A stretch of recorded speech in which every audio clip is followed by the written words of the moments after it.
Derecho administrativo, ¿qué será? Bueno, el derecho administrativo es aquella rama del derecho que se encarga de la regulación de la administración pública. Se trata, por lo tanto, del ordenamiento jurídico respecto a su organización, sus servicios y relaciones con los ciudadanos. ¿Pero qué es administración pública entonces?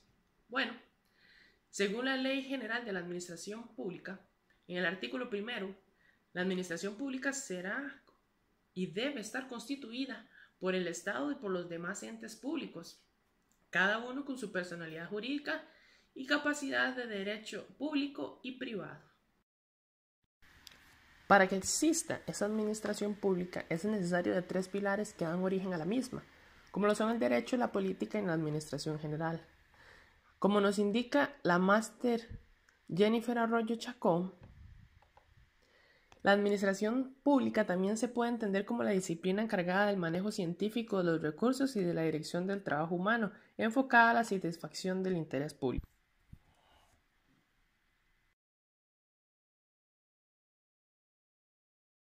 El doctor Enrique Romero Pérez divide las fuentes en 3 grupos, A, B y C.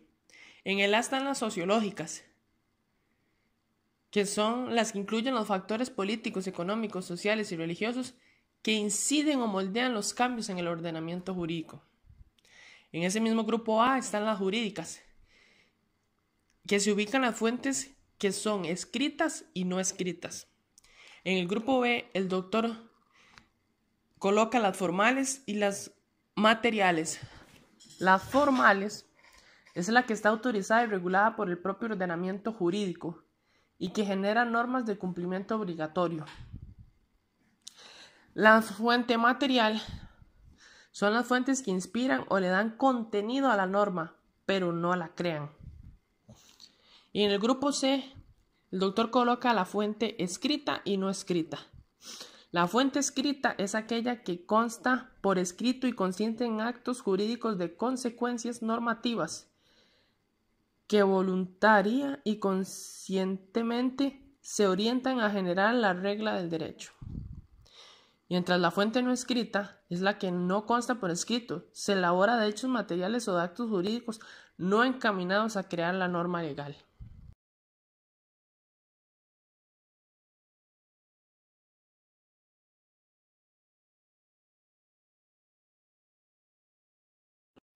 Los principios del derecho administrativo se dividen en 2 principales, formales y sustanciales.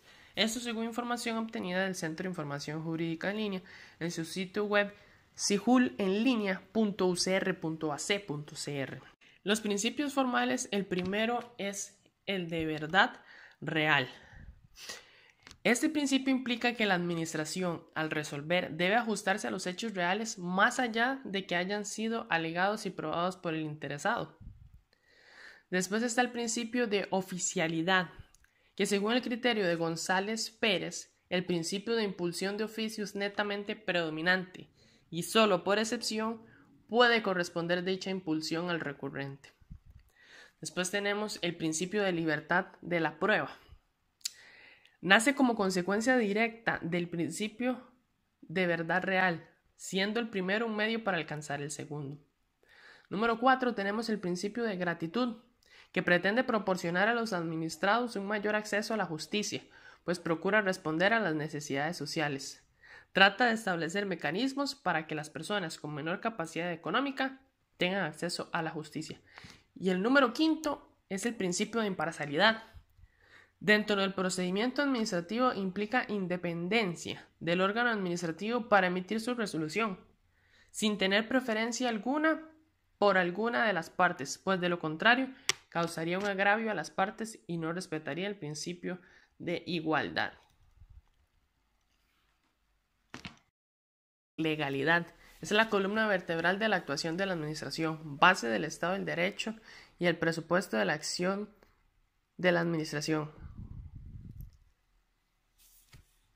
Comprende un doble aspecto este principio, el primero como marco y el segundo como condición para la actuación de los órganos administrativos. El principio de igualdad jurídica Implica un trato igualitario a todo individuo en lo que le es esencialmente igual a todos, es decir, en los derechos fundamentales. Este es un principio constitucional fundamental. Número 3. El principio de razonabilidad, que implica un actuar de la administración acorde a las reglas de la razón y la lógica. De número 4 tenemos el principio del debido proceso. Más que un principio, es una garantía procesal con la que encuentran los ciudadanos en un Estado de derecho. Es un principio sine qua non para la validez de los actos y los procedimientos. Como principio constitucional encuentra su fundamento en los artículos 39 y 41 de nuestra Constitución Política. Y por último, el principio de impugnación es el que inspira los recursos, los cuales son los mecanismos a través de los cuales el administrado tiene la posibilidad, ante la misma autoridad que emitió el acto, o bien ante el superior jerárquico, según el caso en particular, de solicitar una revisión de la resolución que afecta sus intereses. Los sujetos que forman parte del procedimiento administrativo son dos: autoridad administrativa y los administrados. La autoridad administrativa es el agente de las entidades que, bajo cualquier régimen jurídico y ejerciendo potestades públicas, conduce el inicio, instrucción, sustanciación, resolución y ejecución, o de qué otro modo participan en la gestión de los procedimientos administrativos. Viene a ser la autoridad o gobernante que puede promover de oficio el procedimiento administrativo e inclusive resolver. Los administrados son las persona natural o jurídica que, cualquiera sea su calificación o situación procedimental, participa en el procedimiento administrativo al recurrir a la administración pública, iniciándolo mediante una petición para que se le declare o reconozca un derecho emanado de la ley, o para fijar una posición legítima contraria frente a una decisión o acto administrativo que le perjudique. Dicha información brindada fue obtenida de la página web del Ministerio de Justicia y Derechos Humanos.